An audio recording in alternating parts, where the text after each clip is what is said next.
세상의 불황과 자신의 불황은 별개입니다.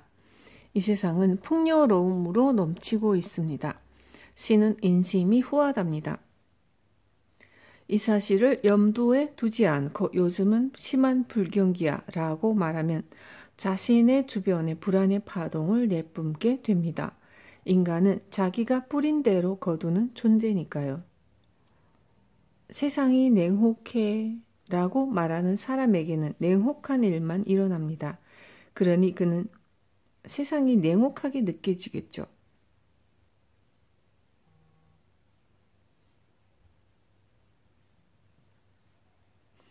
이 세상에는 인과 법칙이 존재합니다. 어떤 일의 결과에는 반드시 원인이 존재하기 마련입니다.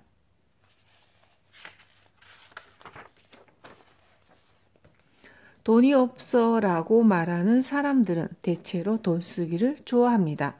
그래서 있는 대로 써대니 돈이 남아나지 않습니다. 저금을 좋아하는 사람에게는 반드시 모아둔 돈이 있습니다. 세상의 불황과 당신의 불황은 별개의 문제입니다. 그런데 돈이 없는 이유에 대해 요즘 세상이 불황이니까 라고 변명하기 시작하면 불황이니 어쩔 수 없지라고 단정 짓고 스스로 노력하지 않게 됩니다. 이렇게 해서는 결코 일이 풀리지 않습니다. 우리에게 주어진 문제는 어떤 문제라도 반드시 해결할 수 있습니다. 부모와 자식은 각자 성장합니다. 예전에 어떤 사람이 딸이 수험 공부 때문에 신경질적이고 거칠게 변했어요. 어떻게 하면 좋을까요? 라며 고민을 상담해 왔습니다. 실제로 이런 상담은 아주 흔합니다. 아무리 자기 자식이라도 해줄 수 있는 일과 해줄 수 없는 일이 있는 법이죠. 아이를 안락한 집에서 살게 해주거나 삼시세끼를 먹여줄 수는 있어도 아이의 행복까지 부모가 모두 책임질 수는 없습니다. 그러므로 저는 따님에게 따님 스스로 정신적으로 성장할 수 있는 몫이 있으니까 당신은 당신의 정신적 성장에 대해 고민해 보세요 라고 조언했지만 대다수의 사람들은 이를 실행에 옮기기 어려워합니다. 많은 부모들은 자식에게 간섭하는 것이 사랑이라고 생각합니다. 하지만 사실은 그렇지 않습니다. 가족이라는 그룹은 누구 한 사람이라도 정신적으로 성장하여 파동이 바뀌면 나머지도 똑같이 바뀌게 되어 있습니다. 그런데 부모가 스스로 변하려 하지 않고 아이만 변화시키려고 하니 그 방법이 잘못되었다는 사실을 깨닫게 하기 위해 힘겨운 일들이 연달아 일어나는 것입니다. 딸은 나름대로 배우고 있습니다. 그런 시기니까요. 그러니 부모는 딸을 믿어주면서 자신의 정신을 성장시키는 일에 힘써야 합니다. 석가모니는 인류 중 한 명, 자기 자신만이라도 깨달음을 얻고자 했습니다. 그 결과 많은 사람을 구원할 수 있었죠. 만약 석가모니가 스스로 깨치기 전에 남을 깨우쳐 주려 했다면 자신의 깨달음에 도달하지 못한 채 시끄러운 동네 아저씨로 끝났을지도 모릅니다. 아무리 가족이라고 해도 딸에게 해당되는 정신적 성장의 몫이 따로 있습니다. 그리고 부모에게도 그에 맞는 정신적 성장의 몫이 있습니다. 어떤 문제에 대해 머리를 맞대고 생각하는 일은 매우 중요합니다. 왜냐하면 그 과정에서 모두 함께 정신적으로 성장할 수 있기 때문입니다. 많은 사람들이 자신은 바꾸지 않은 채 상대를 바꾸려 합니다. 그러면 시인의 법칙에 위배되므로 일이 잘 풀리지 않습니다. 그러니 모두 이 문제를 통해 정신적으로 성장하면서도 같은 일이 다시는 발생하지 않게 하려면 어떻게 해야 할까에 대해 함께 궁리해야 합니다. 그러면 모두의 정신이 함께 성장하게 됩니다. 사랑은 결국 용서입니다. 우리는 행복해지기 위해 태어났습니다. 행복해지는 것은 권리가 아닌 의무입니다. 그런데도 행복해지지 않는 사람들이 주변에 많습니다.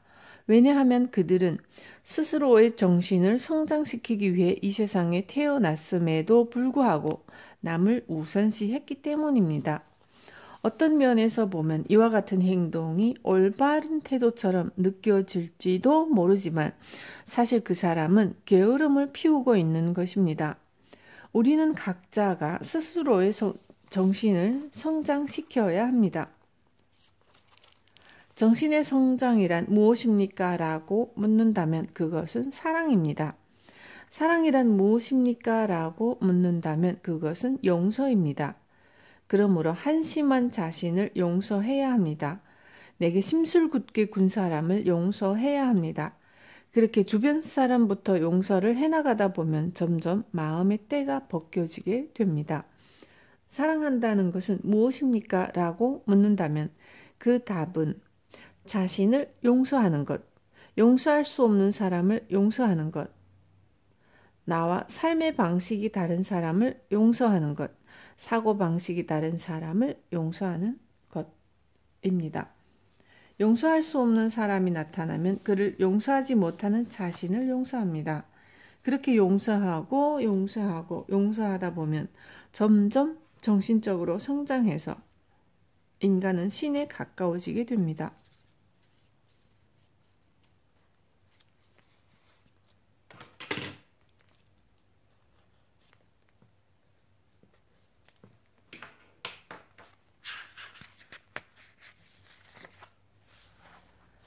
자주 싸우거나 종종 사고를 내는 사람에게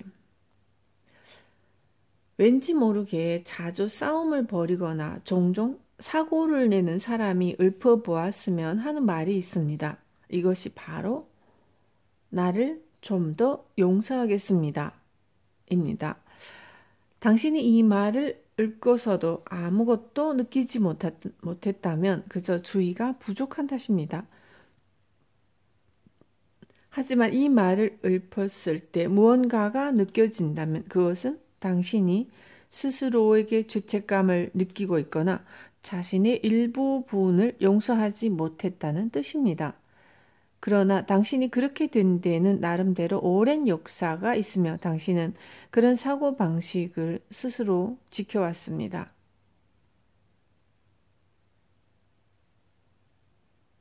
그러니 나를 좀 더 용서하겠습니다라고 말해보세요. 나를 좀 더 용서하겠습니다라고 하루에 10번 말하고 이를 습관 삼아 오랜 기간 매일 반복하다 보면 고작 이런 걸 그동안 용서하지 못했다니라는 생각이 들게 됩니다. 또한 자신이 용서할 수 없었던 부분에 대해서도 알게 되어 기분이 몹시 편해집니다. 세간의 이목을 지나치게 신경 썼다거나 불필요하게 자신을 궁지로 몰아넣었다거나 자신을 속박했던 일들을 나를 좀 더 용서하겠습니다 라는 말로 표현하고 나면 마음이 해방되고 한결 편해집니다. 이 말 외에도 이 책의 여러 가지 문장 중 당신에게 맞는 문장을 골라서 읊으면 됩니다. 문장을 읊어서 기분이 좋아지거나 마음이 가벼워진다면 그것이 당신에게 잘 맞는 문장입니다. 그러니 계속 반복해서 읊어보세요. 부자의 행동 습관. 당신만의 성공 방법을 찾았나요? 행동하면 옳은지 그른지 알 수 있습니다. 꿈을 이루기 위해서도 그리고 문제를 해결하기 위해서도 절대적으로 필요한 요소가 있습니다. 그것은 바로 행동입니다. 이 지구는 행동의 별입니다. 이 말의 뜻은 다음과 같습니다. 우리의 본질은 영혼입니다. 우리의 영혼이 지구라는 별에서 육체 속에 갇혀 있는 거죠. 영혼은 사람이 죽기 일주일 전부터 육체에서 빠져나와 만나고 싶은 사람을 만나러 갈 수 있습니다. 육체에서 빠져나온 영혼은 단번에 오키나와에서 홋카이도의 친구 집까지 갈 수 있습니다. 우리는 이러한 일을 영혼의 작별 인사라고 합니다. 할아버지가 돌아가시기 전날 내 머리맡에 서 있었어 라는 식의 체험담을 가끔 듣습니다. 이 또한 작별 인사입니다. 사람에게 영혼만 존재한다면 홋카이도에 가고 싶어 라는 생각만으로 갈 수 있지만 영혼은 육체 안에 있으므로 그럴 수 없습니다.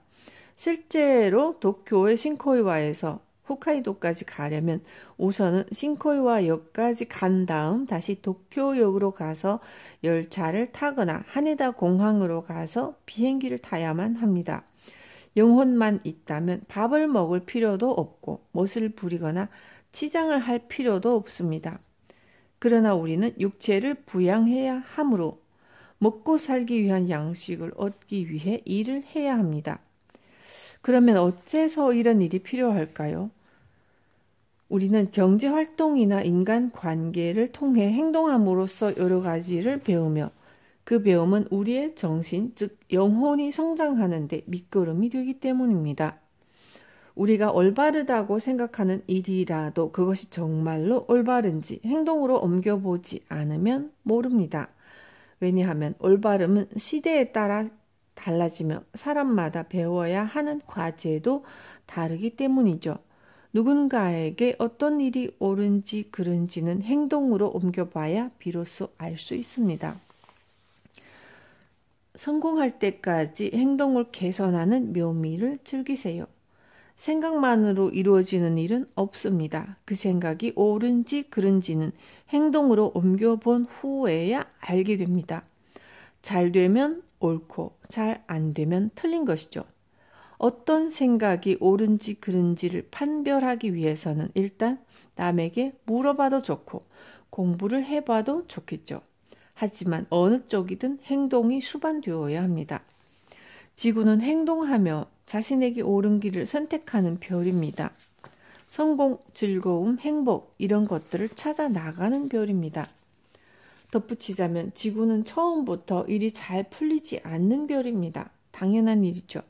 그러니 행동했지만 일이 잘 풀리지 않았어요 라고 말하며 일일이 풀이 죽어서는 안 됩니다. 어쨌거나 성공할 때까지 계속해보는 것이 삶의 재미입니다. 성공 자체만으로 재미있는 것이 아니라 성공할 때까지 자신을 개선하며 성장해 나가는 여정이 매력적이라는 뜻입니다. 모두가 성공을 쫓지만 성공이라는 목적지보다 그곳을 향해 가는 여정이 재미있는 법입니다. 여행도 목적지로 향하는 도중이 가장 즐겁습니다. 도착하고 나면 남은 일은 되돌아가는 것뿐이니까요. 개선하고 개선해서 일이 잘 될 때까지 시도해 보세요. 성공한 사람, 즉 잘 나가는 사람의 흉내를 내는 것도 좋습니다. 하지만 흉내를 낸다고 해서 그들처럼 성공하리라는 보장은 조금도 없습니다. 이 세상에 똑같이 해서 잘 풀리는 건 수학뿐입니다. 1 더하기 1 이꼬르 2와 같이 문제도 정답도 정해져 있으니까요. 가령 인기 많은 남자가 여자를 유혹할 때 하는 말을 당신이 이성을 유혹할 때 똑같이 말한다 해도 인기 있는 남자처럼 잘 될 거라고는 단언할 수 없겠죠. 그러므로 당신은 당신만의 성공 방법을 찾아야 합니다. 이 말은 성공한 사람의 흉내를 내서는 안 된다는 뜻은 아닙니다.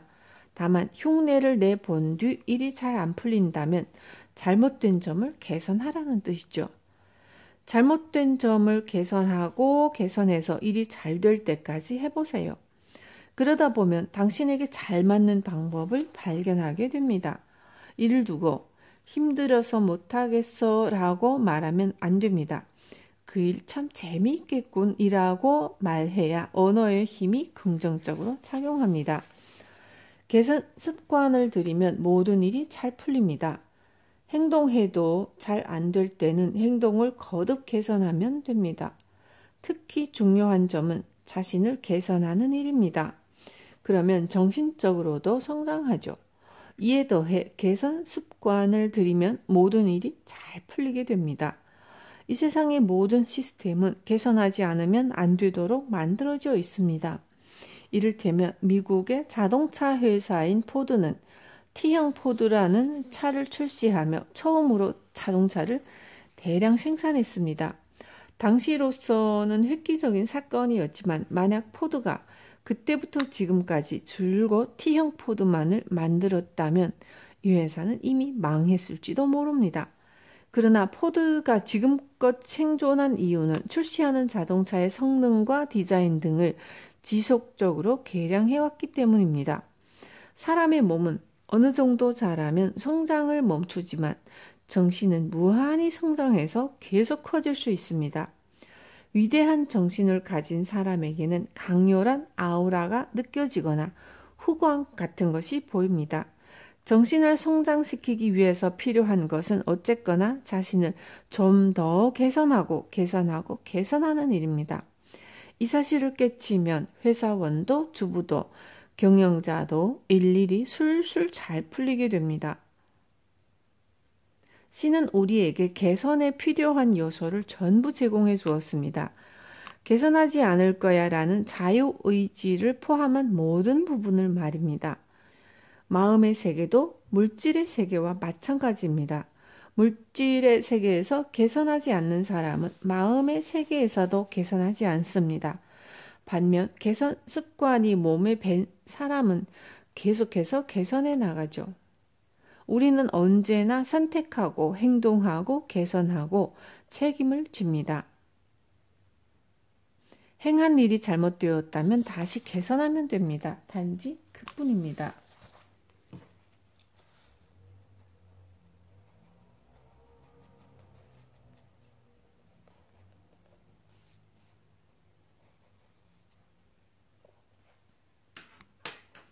스스로를 개선하는 사람은 일에서도 인생에서도 정신적 성장에서도 반드시 성공을 거둡니다.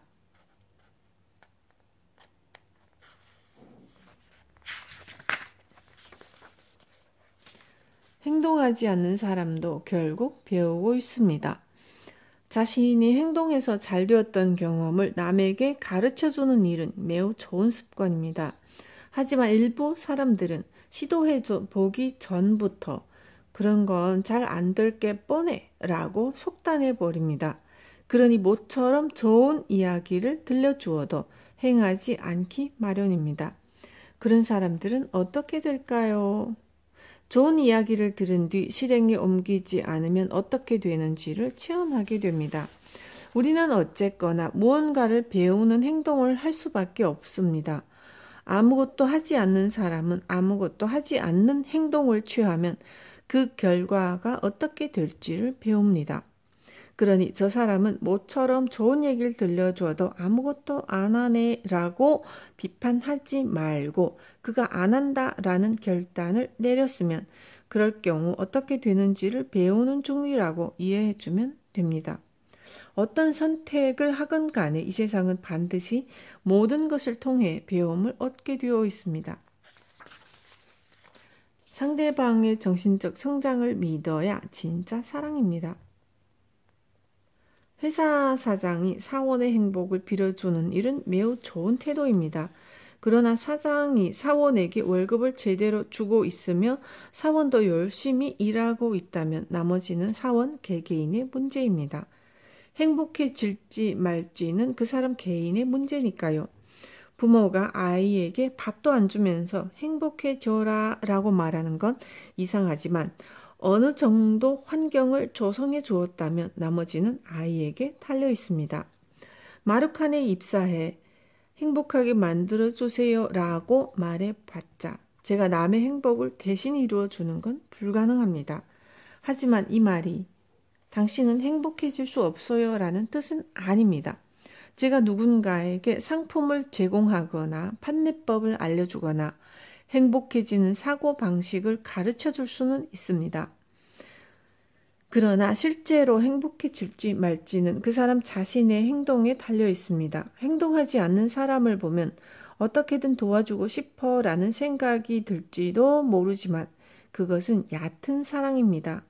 그보다 자신이 할 수 있는 일은 미리 해둔 다음 나머지는 상대를 믿고 맡기는 편이 좋습니다. 믿음이야말로 깊은 사랑입니다. 이 책을 읽으면서도 배우고 싶은 사람은 배웁니다. 그러나 배우고 싶지 않은 사람에게 억지로 책을 읽히려 해서는 안 됩니다. 배우고 싶지 않은 사람에게 억지로 가르치려 드는 것은 사랑이 아닙니다. 자신의 정신적 성장을 위해 노력하되 상대의 정신적 성장도 믿어주는 것. 이것이 진실한 사랑입니다. 보답을 바라면 괴로워집니다. 타인을 위해 행동하는 것은 매우 멋진 일입니다. 다만 그때는 두 가지 사항을 염두에 두고서 행동해야 합니다. 첫째, 내가 이 일을 하고 싶어 한다. 둘째, 조건 없는 사랑으로 행한다. 자신의 배움과 타인의 배움은 별개의 문제입니다.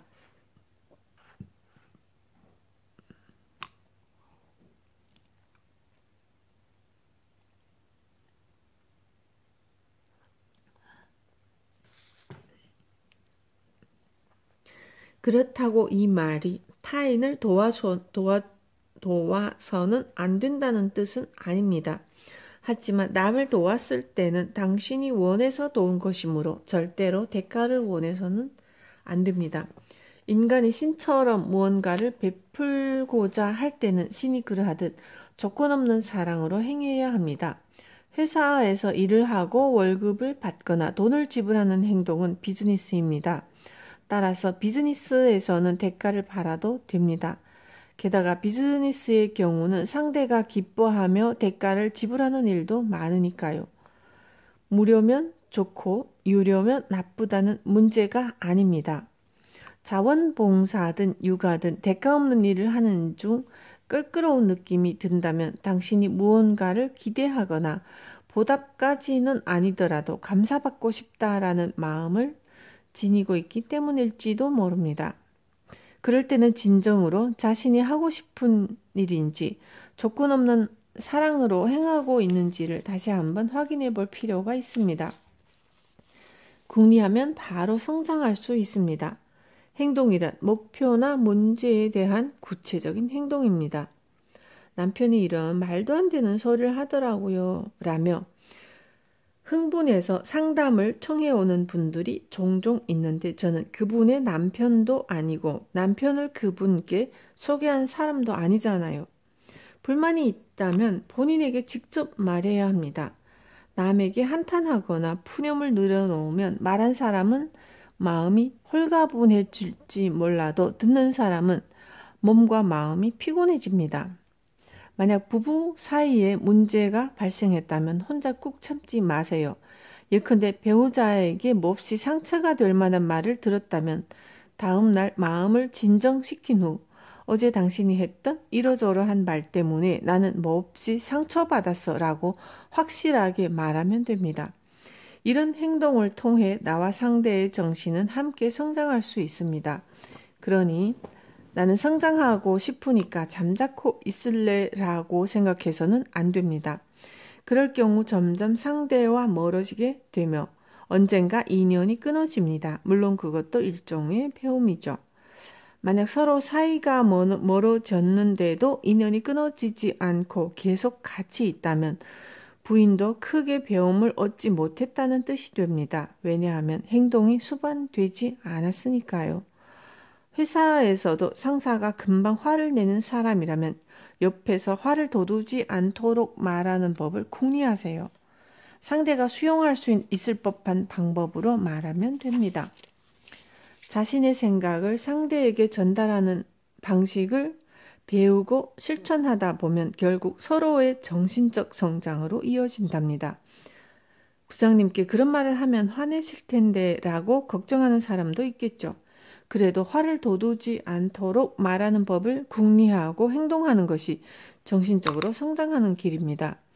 이렇게 말하고 행동하는 방식부터 하나씩 개선을 거듭해 나가면 결과도 계속 바뀌게 됩니다. 만약 어떤 일이 처음부터 잘 풀리지 않았다면 지금까지 그 일과 관련된 다른 일을 통해 당신도 모르게 개선을 거듭해온 덕입니다. 예. 만약 어떤 일이 처음부터 잘 풀린다면 지금까지 그 일과 관련된 다른 일을 통해 당신도 모르게 개선을 거듭해온 덕분입니다. 자신의 행동을 책임을 지는 사람은 자신뿐입니다.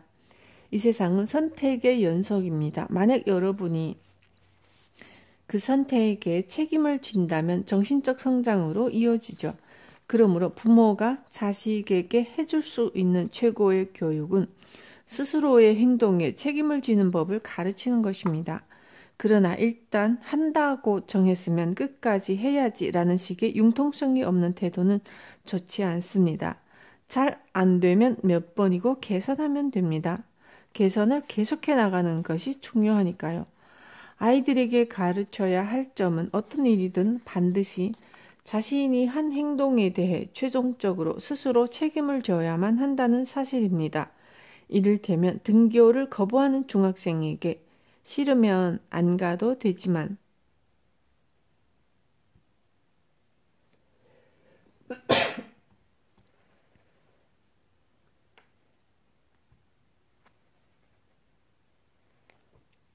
중학교를 안 가면 고등학교도 못 가. 그러면 물론 대학교도 못 가고 취직할 때까지 고생하게 되지라고 말해준 뒤에도 끝까지 학교에 가기 싫다고 하면 최종적인 책임은 아이에게 있습니다.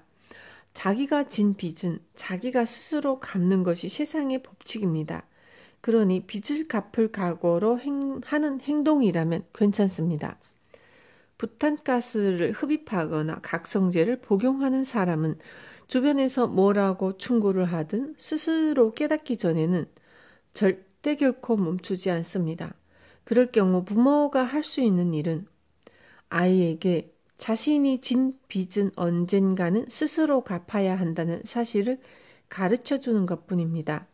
당연히 경찰에 체포되기도 하고 주변에 있던 사람들이 점차 떠나는 경우도 있습니다. 그럴 때 부모는 그 사실을 알고서도 지금 그 행동을 계속하는 거니? 라고 묻는 것만으로 충분합니다. 사람은 배울 만큼 배우면 반드시 그만둡니다. 억지로 그만두게 만들면 오히려 다시 하게 되죠. 왜냐하면 스스로 깨우칠 때까지 배우고 싶어 하는 게 사람이거든요. 부모는 현명합니다. 적어도 자식보다 오래 산 만큼의 지식이 있습니다. 하지만 자식은 모릅니다. 그러니 배우고 싶어 합니다. 부모들 중 일부는 자식에게 실패를 맛보이기 싫어서 경험조차 시키지 않으려는 경우도 있습니다. 하지만 아이는 여러 가지 일들을 경험해 보고 싶어 합니다. 그리고 그 일을 통해 스스로 배우고 싶어 합니다. 그 마음을 이해해 주는 것도 부모의 역할이겠죠. 부모가 억지로 자식의 배움을 막았을 때 얌전한 아이라면 부모에게 폐를 끼치는 방식으로 반항을 합니다. 외향적인 아이는 난동을 부리거나 폭력을 휘두르기도 합니다. 내성적인 아이는 병에 걸리거나 스스로에게 상처를 입히죠. 부모는 나는 아무것도 잘못한 게 없는데 라고 말하겠지만 사실은 그렇지 않습니다. 아이가 경험하려는 일을 일일이 반대해서 중지시켰으니까요. 이 세상에는 그 사실을 모른 채 괴로워하는 사람이 아주 많습니다. 중요한 점은 자신의 행동에 책임을 질 사람은 자기 자신밖에 없다는 점을 부모와 아이가 모두 알아야만 한다는 것입니다. 하늘은 스스로 돕는 자를 돕습니다. 신에게 기도했더니 소원이 이루어졌어 라는 사람들이 있습니다. 하지만 단지 기도만으로 소원이 이루어졌을 리는 없습니다. 기도의 내용을 행동으로 옮겼으니 소원이 이루어졌다고 해야겠죠. 행동으로 옮길 때도 같은 행동을 반복한다면 아무 소용이 없습니다. 잘 되지 않으면 개선해야 합니다. 몇 번이고 개선을 거듭해 나갈 때 참된 행동이 됩니다. 기도나 염원은 마음의 행동입니다. 이러한 마음으로 하는 행동도 필요하지만 몸으로 하는 행동 또한 필요합니다. 괴롭거나 힘들 때 신에게 의지하거나 기도하는 게 나쁜 일은 아닙니다. 다만 스스로 행동하지 않으면서 기도만 한다면 그 일이 잘 풀릴 리 없습니다. 하늘은 스스로 돕는 자를 도우니까요. 남을 위해 노력하는 행동은 고귀한 일이지만 일단은 스스로를 위해 노력하지 않으면 안 됩니다. 저의 제자들은 모두 사업가로서 크게 성공했는데 이는 저의 업적이 아니라 제자들이 스스로를 위해 노력한 결과입니다. 만약 제가 제자들을 위해 노력하고 제자들은 저를 위해 노력했다면 함께 망했겠죠. 남을 위함이라고 적고 가짜라고 읽습니다.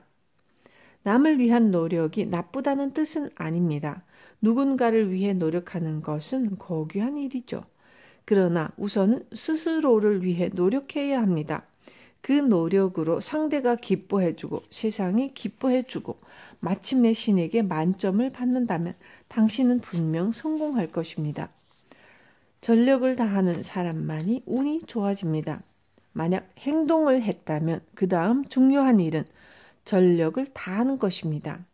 훌륭한 능력을 갖췄는데도 성공하지 못하는 사람이나 열심히 한다고 하는데도 왠지 운이 따라주지 않는 사람에게는 공통된 특징이 있습니다. 바로 전력을 다하지 않는 것입니다. 전력을 다하는 사람에게는 하늘이 여러 선물을 내려줍니다. 머리는 쓰면 쓸수록 좋아지고 몸의 근육도 쓰면 쓸수록 강해집니다. 열심히 일하느라 손을 많이 쓴다고 해서 손이 닳아 없어지지는 않습니다.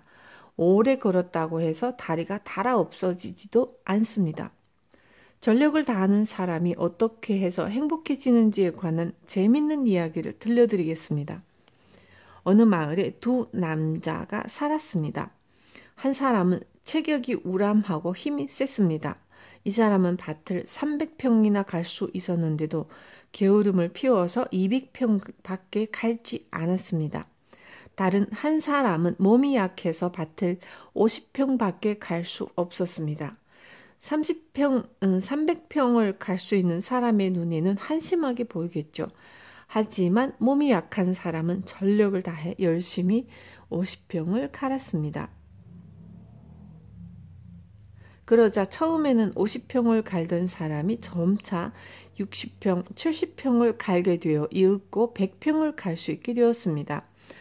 한편 300평을 갈 수 있는 능력이 있는데도 200평밖에 갈지 않았던 사람은 근력이 떨어져서 66평, 22평으로 점점 밭을 가는 힘이 약해져 갔습니다. 게다가 무슨 까닭인지 전력을 다하는 사람에게는 좋은 일만 계속 일어나고 그렇지 않은 사람에게는 나쁜 일만 계속 일어났습니다. 결국 300평을 갈 수 있었던 사람은 처음에 50평도 못 갈았던 사람을 보며 어째서 저런 녀석이 나보다 운이 좋은 거야. 이 세상에는 하느님도 부처님도 없는 게 분명해 라고 말했습니다. 하지만 오히려 하느님도 부처님도 계시기에 이런 일이 일어나는 것입니다. 전력을 다해서 행동하는 사람과 힘이 있는데도 게으름을 부리는 사람의 운은 당연히 달라질 수밖에 없습니다. 지혜를 베풀면 몇 배가 되어 돌아옵니다.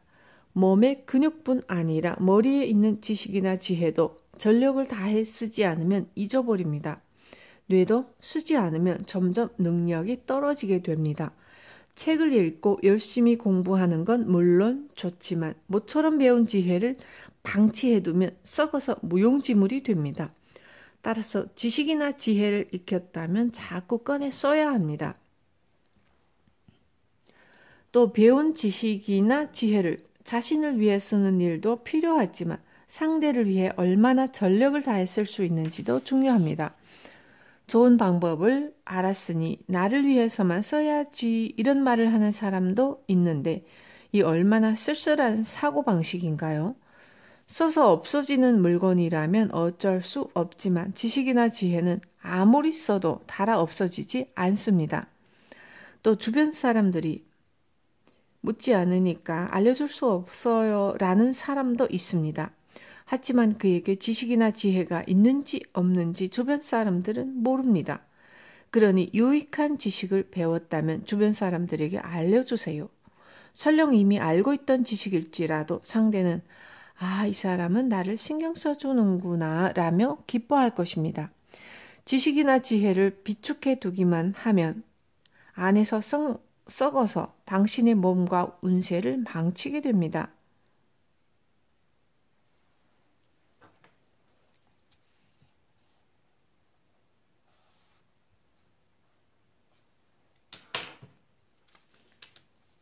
공짜로 알려주긴 싫은데 이렇게 생각할지도 모르겠지만 당신이 베푼 것은 반드시 당신에게 돌아옵니다.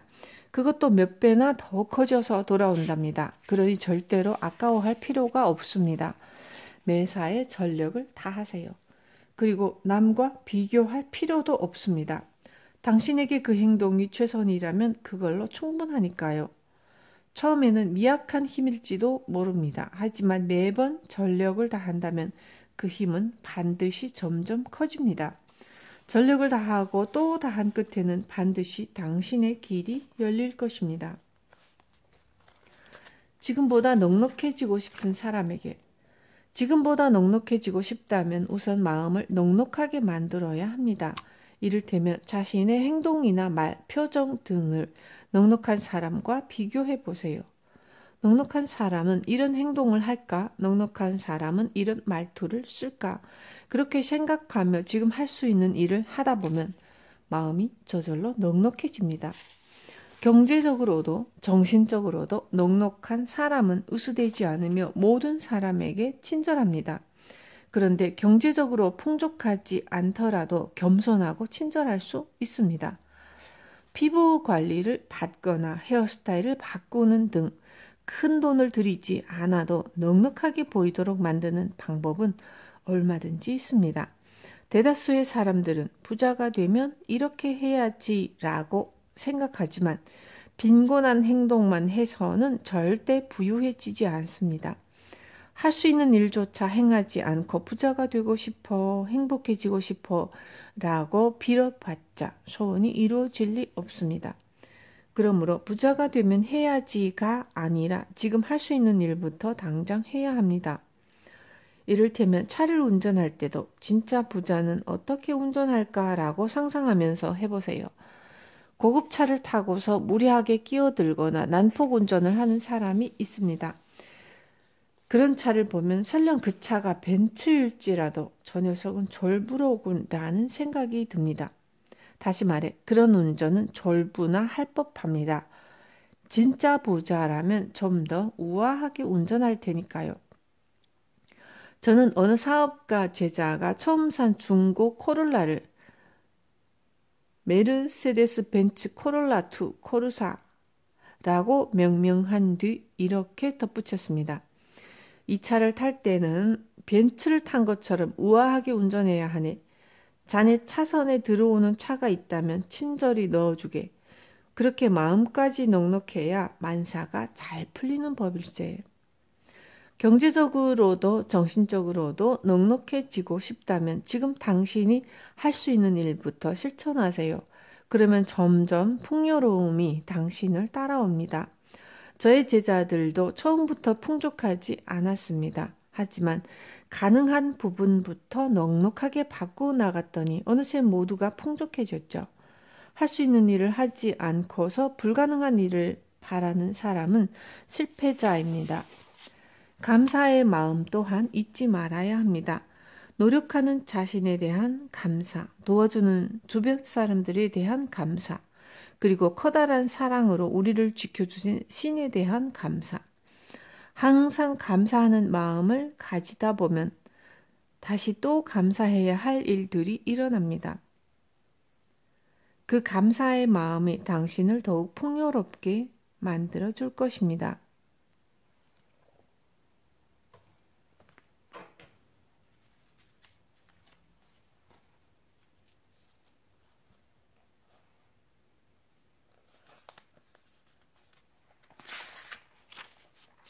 부자의 에너지, 기운 난다라는 말의 힘을 아시나요?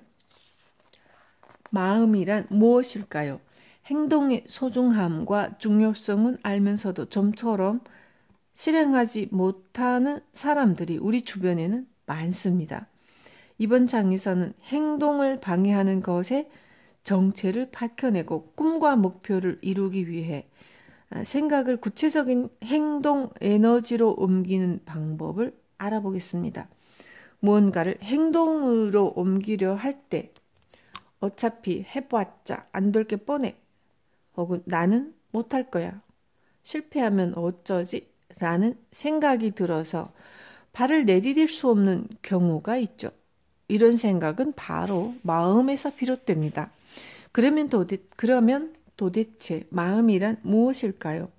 마음이라는 단어는 지식이나 감정, 의사나 기분 등의 총체를 일컫습니다. 즉, 인간의 정신활동의 근원입니다. 그러면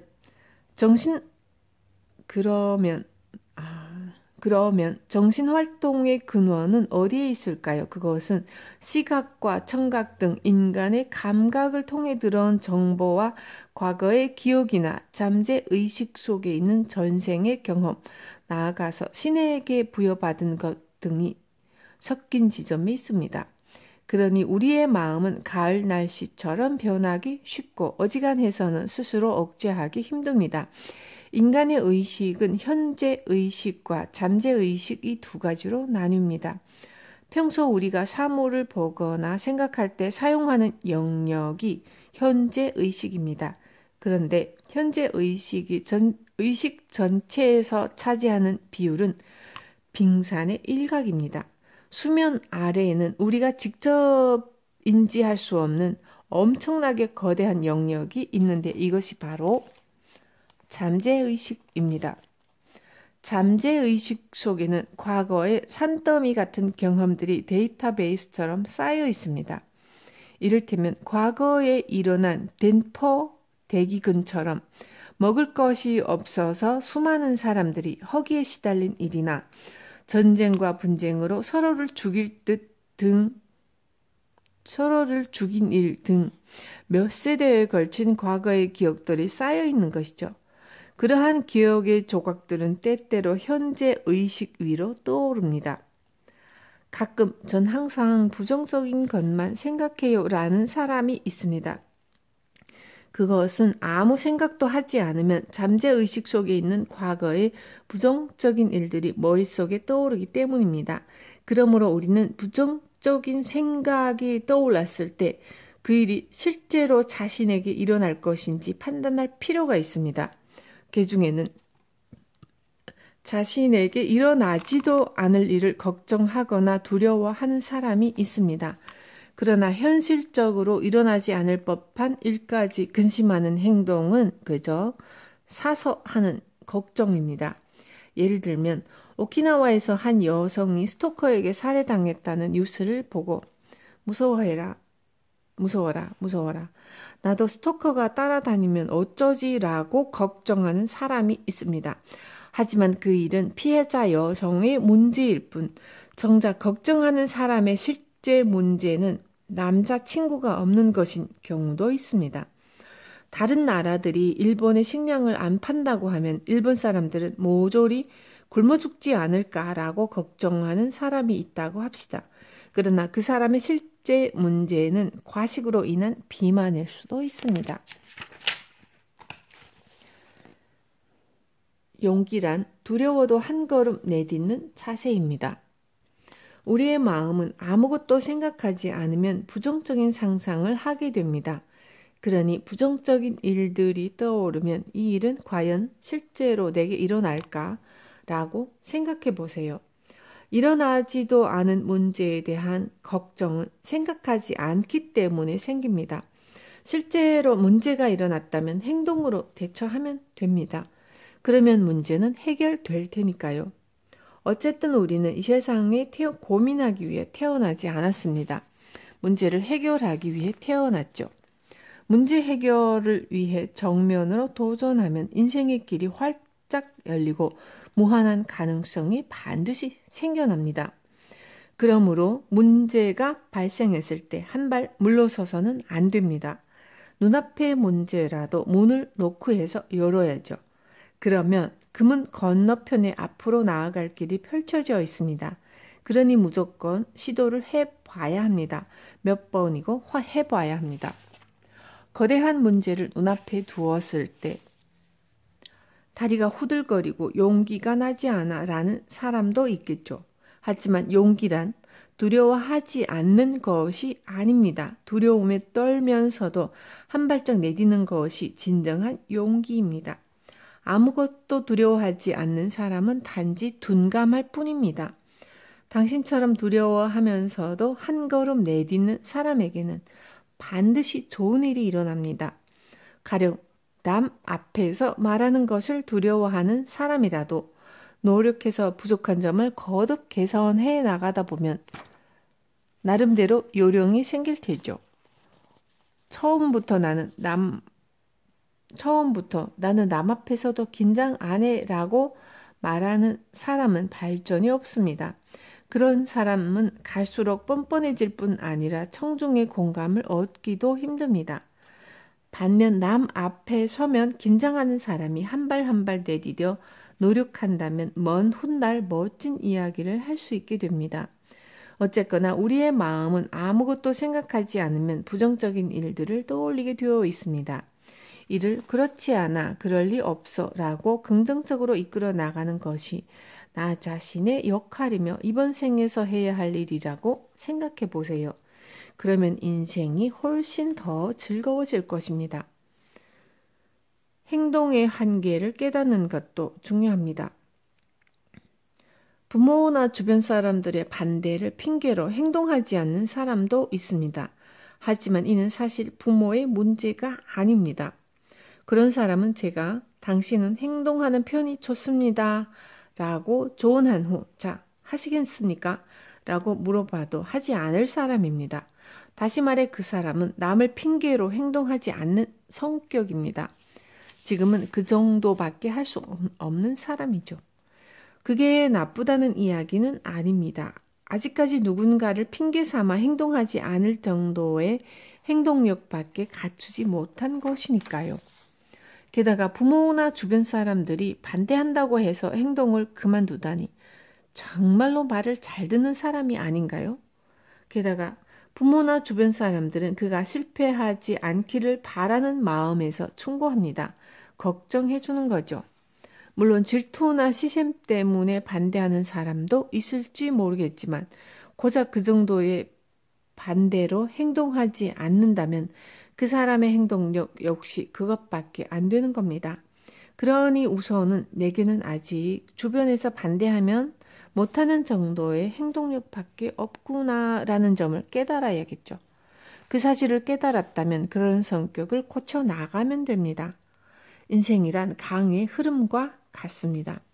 이렇게 하면 잘 된다라는 방법이 있다면 하나만 알려주세요 라는 질문이 여러분이 한다면 제가 가르쳐 줄 수 있는 방법은 어쨌든 행동하고 개선하고 개량해 나가는 것입니다. 맞바람이 불어오면 이 바람을 상승 기류 삼아서 위로 올라가자. 더 열심히 행동하고 순풍이 불어오면 드디어 때가 되었군 하며 행동에 박차를 가하세요. 인생이란 강의 흐름과도 같습니다. 만약 당신이 강물이라면 흘러가는 길 앞에 산이 있을 때 어떻게 하겠습니까? 피하면 되죠. 움푹 팬 땅이 있다면 물을 채워서 호수로 만들면 되고요.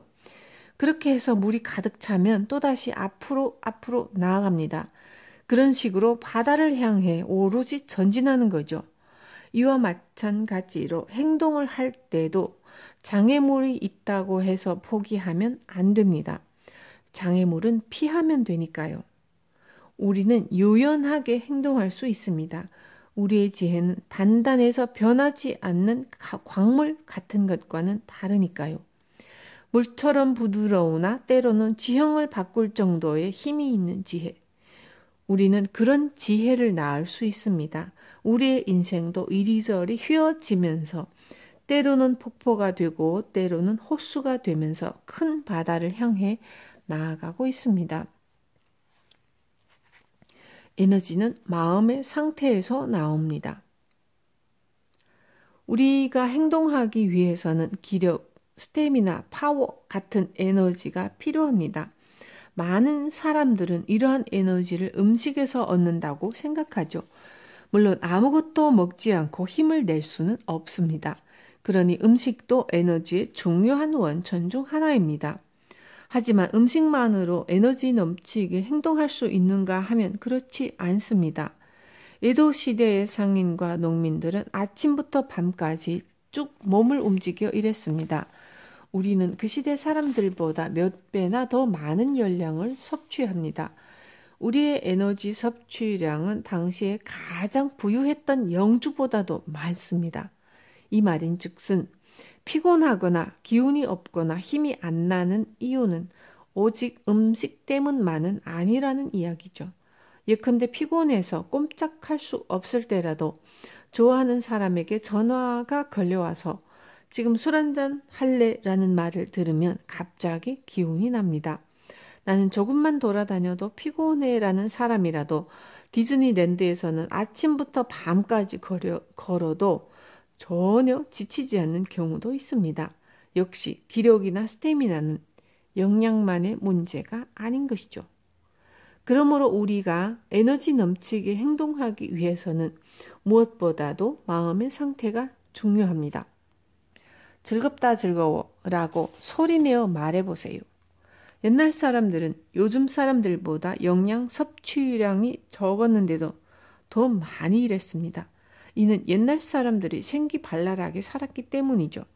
오늘날 생기발랄한 사람을 보기 힘든 이유는 생기발랄한 사고방식을 가진 사람이 그만큼 적어서입니다. 시험 삼아 기운난다 혹은 힘난다라고 소리내어 말해보세요.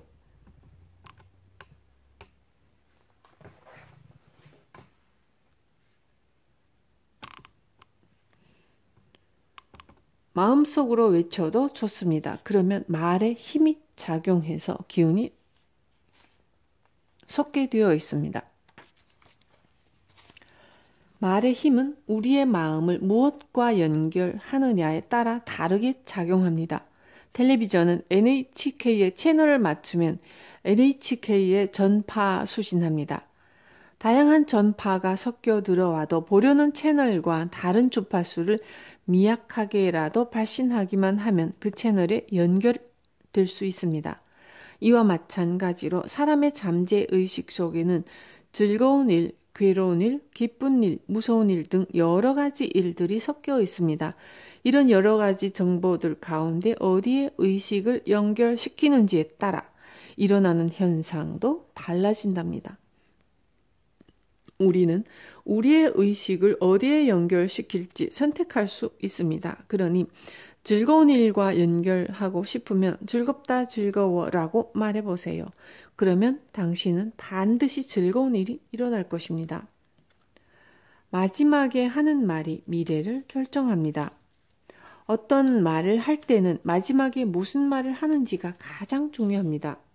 예를 들어 택시를 타고 신주쿠까지 가주세요 라고 했다가 그냥 신코이와로 가주세요 라고 정정한다면 택시기사는 손님을 신코이와로 데리고 가겠죠. 이와 마찬가지로 괴로워 혹은 힘들어 라고 말했더라도 마지막에 그래도 즐거워 라고 덧붙이면 잠재의식은 즐거운 일을 불러일으키려 합니다. 반대로 마지막으로 한 말이 부정적이라면 부정적인 일을 불러일으킵니다. 우리의 무의식에는 막대한 정보가 있습니다. 우리는 그 정보에 의식을 연결시킬 수 있습니다. 바꿔 말하자면 사람에게는 생각을 실현시키는 힘이 있습니다. 이때 생각은 그 사람이 마음속으로 한 말입니다. 그 말에 따라 그 사람에게 일어나는 일이 달라지죠. 많은 사람들은 잠재의식이 막대한 정보의 저장고라는 사실을 모릅니다. 또한 그 저장고에서 자신이 원하는 것을 꺼내거나 연결시킬 수 있다는 사실도 모릅니다. 그러니 좋은 정보든 나쁜 정보든 뒤죽박죽으로 꺼내버리는 것이죠.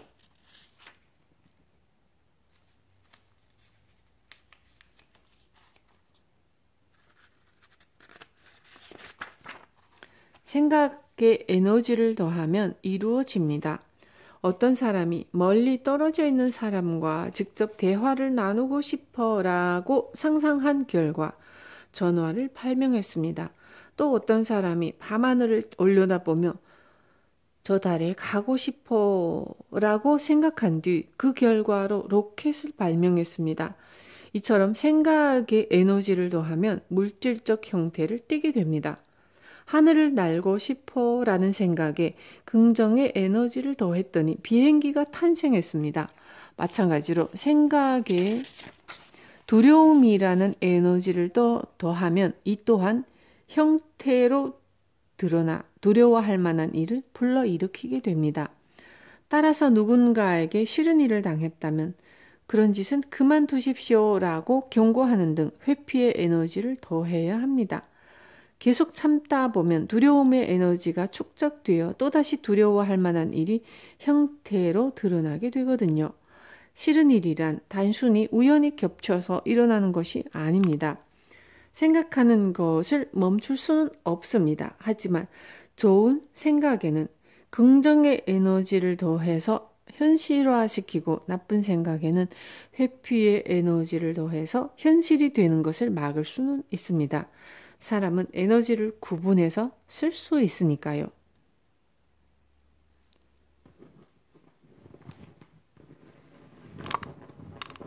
이루고 싶은 일에 압력을 가하세요. 생각이 강하면 강할수록 에너지는 커집니다. 그렇다고 보통 사람의 2배에 달하는 성공을 거둔 사람의 에너지가 평균보다 2배나 더 큰가 하면 그렇지는 않습니다. 사람의 에너지 크기는 누구의 것이나 다 비슷합니다. 그러면 남보다 2배 더 성공한 사람과 보통 사람의 차이점은 뭘까요? 바로 에너지를 쓰는 방법입니다. 가령 권총 탄알에서 화약을 빼면 불을 붙여도 푸슛 하고 타버릴 뿐입니다. 화약을 펼쳐 불을 붙이면 타긴 해도 폭발하지 않습니다. 하지만 화약을 탄알에 단단히 넣고 압축해서 쏘면 코끼리의 숨통도 한 방에 끊을 만한 위력을 발휘합니다. 이와 마찬가지로 생각에도 압력을 가하면 에너지의 힘이 그만큼 커집니다. 꿈이나 목표에 대해 얼마만큼 집중해서 행동하는지가 중요한 이유는 이 때문입니다. 꿈을 이루거나 목표를 달성하려는 생각에 압력을 가하면 그것을 실현시키기 위한 에너지 또한 커집니다. 반대로 성공하지 못하는 사람은 자신의 에너지를 분산시킵니다. 그런 이들은 꿈이나 목표의 실현에 직접 관계가 없는 일만 하거나 이것저것 다른 일에 욕심을 내곤 합니다. 그러니 에너지가 분산되어 정작 중요한 일에는 집중할 수 없게 됩니다. 돈은 곧 에너지입니다. 돈을 못 모으는 사람 중에는 돈이 에너지라는 사실을 모르는 사람이 많습니다. 돈은 에너지입니다. 그것도 무한한 에너지입니다. 일본 전역에서 유통되는 돈을 누군가가 전부 다 쓸어 모은다면 없어지겠죠? 라고 생각할지도 모르지만 돈이 없어질 일은 결코 없습니다. 제가 아무리 돈을 많이 번다 해도 그 돈을 들고 다닐 수는 없으니 은행에 맡기겠죠? 그러면 은행은 그 돈을 누군가에게 빌려주거나 투자해서 운용합니다. 그러니 돈은 없어지지 않습니다. 만약 돈이 부족해지면 나라에서 또 인쇄하게 되죠. 한데 돈을 모으지 못하는 사람은 돈 모으기란 정말 힘들어 쉽게 모으지 못하겠는 걸 하고 생각합니다. 반면 돈 모으기는 별로 어렵지 않아 이 세상은 풍요로워 라고 생각하는 사람에게는 풍요로워지기 위한 아이디어가 샘솟습니다. 이 세상은 냉혹하고 힘든 곳이야 라는 생각을 가진 사람에게는 냉혹하고 힘든 생각만 떠오릅니다. 그러므로 인간은 무엇을 어떤 과정으로 생각하는지가 몹시 중요합니다. 어느 쪽이 옳은가 보다 어느 쪽이 즐거운가를 생각하세요. 우리는 우리의 정신을 성장시키기 위해 이 세상에 태어났습니다. 정신을 성장시킨다는 의미는 곧 이웃을 사랑하는 것입니다. 사람은 저마다 다른 사고방식을 가지고 있습니다. 이웃을 사랑한다는 것은 자신과 다른 사고방식을 받아들이는 일입니다. 그러나 인간은 자신과 다른 사고방식이나 의견을 가진 상대를 무의식 중에 바꾸려고 합니다. 이는 잘못된 일입니다. 우리는 사고방식이 다른 사람들과 함께 더불어 살 수 있습니다. 어느 쪽이 옳은가를 따지고 들면 괴로워집니다. 자칫 잘못하면 분쟁도 일어나죠. 그보다 중요한 것은 어느 쪽이 즐거운가입니다. 이슬람교도라면 기독교도 즐겁겠지만 이슬람교도 즐거워요 라고 말하면 될 일입니다. 그런데 내가 맞아 라고 주장하기 시작하면 상대가 틀린 것이 되니 싸움이 일어납니다. 사람은 저마다 배우는 점이 다릅니다. 모두 동등하게 배우는 점이 다릅니다. 연못에 사는 물고기는 가뭄이 이어져서 수면이 낮아지면 한 군데로 모입니다. 거기서 모두 몸을 맞대고 지내죠. 가뭄이 더 오래 이어지면 어떻게 될까요? 연못의 물이 아예 없어지겠죠.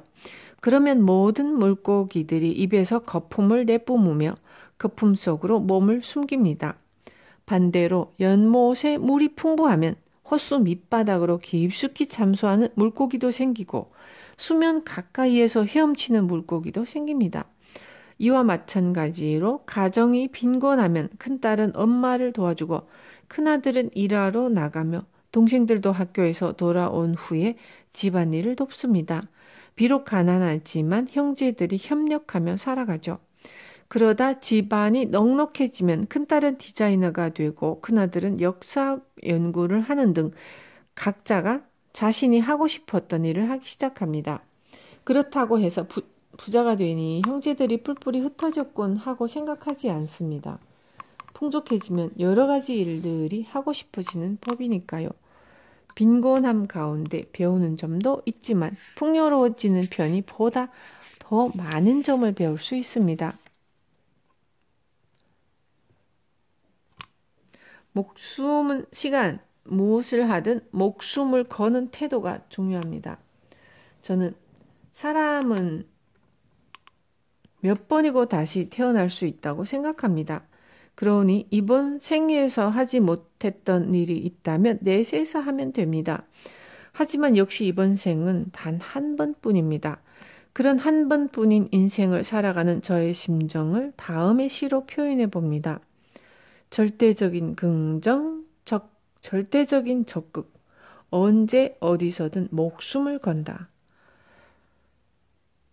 인간은 태어난 이상 반드시 죽습니다. 이 말인즉슨 인간은 태어난 순간부터 죽음을 향해 점점 나아가고 있다는 뜻입니다. 그러니 이 원고를 쓰는 지금도 저는 목숨을 걸고 쓰고 있습니다. 다시 말해 매 순간이 모든 일에 목숨이 걸려 있는 거죠. 온천을 할 때도 목숨을 걸고 합니다. 공부를 할 때도 목숨을 겁니다. 목숨이란 곧 시간입니다. 따라서 언제 어디서든 목숨을 건다라는 말은 그만큼의 내 시간을 드린다는 의미입니다. 절대적인 긍정, 절대적인 적극은 다음과 같은 뜻입니다. 우리의 목숨은 항상 앞으로 나아가고 있습니다. 반드시 1초씩 전진하고 있죠. 매사에 부정적이든 긍정적이든 시간은 앞으로만 나아갑니다. 긍정적으로 생각했더니 시간이 거꾸로 흘러갔어요와 같은 일은 불가능하니까요. 우리는 언제나 앞을 향해 나아갈 수밖에 없습니다. 죽음을 향해 전진하고 있죠. 사람은 옆을 보면서도 전진하고 뒤를 보면서도 전진합니다. 우리는 절대적으로 앞으로 나아가는 존재입니다. 뒤를 보거나 옆을 보거나 아래를 보는 사람도 있지만 모두가 어디를 보든 앞으로만 나아갈 수밖에 없습니다. 그러니 어차피 나아간다면 긍정적으로 앞을 바라보는 편이 안전하지 않을까요? 우리가 살아가는 매 순간에는 목숨이 걸려 있으니 눈앞에 있는 사람에게 친절하게 대하고 자신도 즐겁게 살아가야 합니다. 이것이 저의 생각이자 각오입니다. 인간 관계를 통해 한 뼘 더 성장하고픈 사람에게 저는 매일 꼬박꼬박 읊는 말이 있습니다. 나는 신입니다. 당신도 신입니다. 우리 모두 신입니다. 이 말을 읊으면 신의 존재를 보다 강하게 느낄 수 있습니다. 참고로 여기서 말하는 신이란 우리 안의 신입니다. 모든 사람에게 깃들어 있는 신이죠. 게다가 이 말을 되뇌이다 보면 나도 미숙한 신이지만 상대도 미숙한 신이구나라는 사실을 깨닫게 됩니다. 이런 시선으로 세상을 바라보면 몹시 싫은 사람이 생기더라도 이 사람은 미숙한 신이구나라며 웃어넘길 수 있습니다. 이렇게 세상을 바라보는 시선이 달라지면 생각의 흐름 또한 바뀝니다. 세상이 나의 뜻대로 돌아갈 리 없으므로 자신의 운을 진심으로 바꾸고 싶다면 먼저 문제의 시선을 바꿔야 합니다. 그러니 싫은 사람이 나타나면 나는 신입니다. 당신도 신입니다. 우리 모두 신입니다. 라고 마음속으로 속삭여 보세요. 그러면 나도 미숙하지만 저 사람도 미숙한 신이구나. 우리는 서로 성장하고 있는 신인 거야 라고 생각할 수 있게 됩니다. 결국은 인간관계의 스트레스도 없어지고 배움이 훨씬 더 즐거워집니다. 무슨 일이든 행동이 수반되어야 합니다. 살다 보면 사람이 불안에 빠지는 일은 자연스러운 현상입니다. 하지만 걱정이 지나치거나 계속 불안한 마음에서 시달리면 병이 듭니다. 병이 들면 일할 수 없어지고요. 그러면 어떻게 하면 될까요? 불안한 기분이 들 때는 이 불안이 끝나면 좋은 일이 생길 거야. 이 기분이 좋아. 라고 스스로에게 말해보세요. 사실 불안은 잠재의식 속 과거의 기억이 되살아나서 생기는 감정입니다. 내버려 두면 사라지지만 얼마 안 있어 기억이 순환되면 다시 떠오르죠. 그러니 불안한 마음이 수면 위로 올라오면 이 기분이 좋아 라고 말해서 잠재의식 속으로 불안을 끌어내리면 됩니다. 그러면 다음에 다시 불안이 찾아올 때는 불안한 마음이 약해질 테니까요. 다음에 또 불안이 찾아들면 이 조마조마한 상태가 최고로 좋아. 이렇게 전전긍긍한 다음에는 늘 좋은 일이 생기더라 하고 되뇌어보세요. 그러면 반드시 불안이 사그라들게 되어 있습니다. 약간의 불안도 과장해서 받아들이는 사람이 있습니다. 그런 사람은 일만큼의 일을 100으로 생각하는 버릇이 있어서 앞으로 일어날 일에 대해 100배 과장해서 생각하며 스스로를 불안으로 몰아넣습니다. 만약 당신이 그런 사람이라면 불안한 기분이 들 때 과장해서 생각하지 말자라고 스스로에게 수차례 말해보세요. 그러면 불안한 기분이 다소 사그라듭니다. 물도 100도가 되면 끓어오르지만 온도를 살짝 낮추면 끓어오르지 않습니다. 이와 마찬가지로 불안이나 걱정도 끓어오르면 사람을 병들게 하지만 온도를 살짝 낮추면 병들지 않습니다.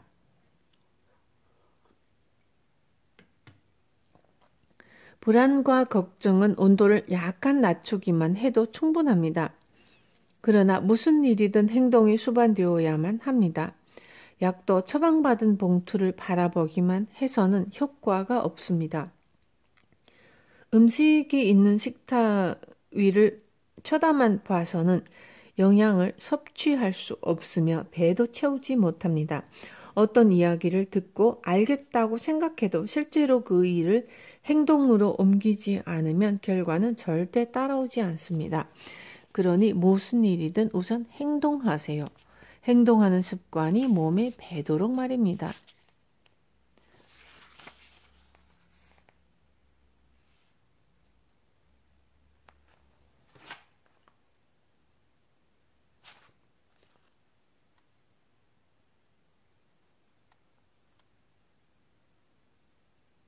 이대로도 좋아.